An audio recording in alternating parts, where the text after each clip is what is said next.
गरीब की दुर्गा भक्ति। जय अम्बे गौरी मैया, जय श्यामा गौरी, तुमको निश दिन ध्यावत हरि ब्रह्मा शिव जी।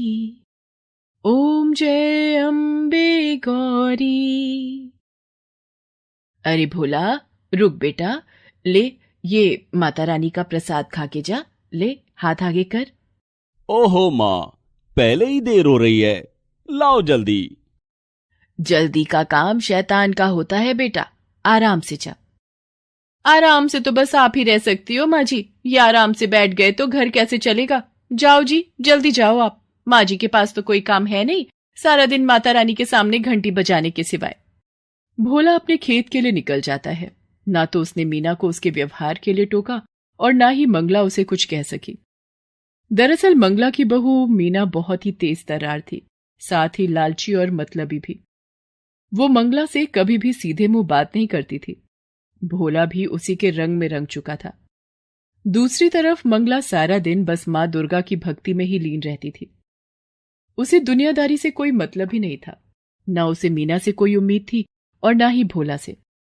उसे तो बस अपनी माता रानी का साथ ही चाहिए था जो उसके पास था। माते, ये मंगला आपकी परम भक्त है, लेकिन इसकी ये बहू इसे कितना प्रताड़ित करती है। ना तो उसे ठीक से खाने को देती है और ना ही पहनने को। इसका बेटा भी इसकी परवाह नहीं करता। माते, आपको नहीं लगता कि मंगला को आपकी मदद की आवश्यकता है? शेरा, आवश्यकता तो हर मनुष्य को हर समय होती है, लेकिन उसे पूरा कैसे करना है, ये तो मनुष्य के अपने हाथ में ही होता है। विधि के विधान में सभी का भाग्य लिखित है। थोड़ा धीरज रखो। जैसे मंगला के मन में मां दुर्गा बसी हुई थी, ठीक वैसे ही मां दुर्गा भी मंगला से बहुत प्रेम करती थी। लेकिन फिर भी अभी मंगला को बहुत कुछ सहना था। मीना बेटी, कल से नवरात्रे शुरू हो रहे हैं, तो माता रानी की पूजा का सामान चाहिए था और मेरे व्रत भी होंगे तो। माँ जी, देखिए, आपको व्रत रखने हैं तो शौक से रखिए, लेकिन एक बात साफ साफ सुन लीजिए, आपके लिए फल मेवा और ये पूजा का इतना महंगा सामान लाने के लिए पैसे नहीं है हमारे पास।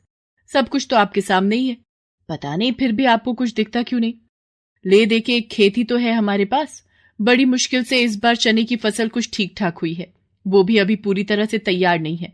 अब आप ही बताइए कि पहले घर के जरूरी खर्च देखें या आपके ये सब नाटक। इतना कहकर मीना वहां से चली गई। मंगला ने बड़ी उम्मीद भरी नजरों से भोला की तरफ देखा, लेकिन भोला ने भी उसकी उम्मीदों को पल भर में तोड़ दिया। माँ, मीना ठीक ही तो कह रही है। वैसे भी तुम्हारा हर दिन तो माता रानी के नाम से ही शुरू होता है और उन्हीं के नाम के साथ खत्म भी होता है। तो फिर ये नवरात्रि पर व्रत रखने से क्या खास हो जाएगा?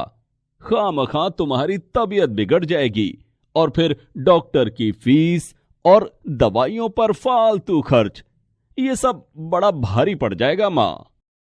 मंगला फिर कुछ न कह सकी, लेकिन वो उदास जरूर थी। उसने तो सोचा था कि इस नवरात्रि पर वो माता रानी का नया मंदिर बनवाएगी, लेकिन यहां तो पूजा का सामान ही नहीं आ पा रहा था। वो उदास होकर माता रानी के सामने गई और हाथ जोड़कर बोली,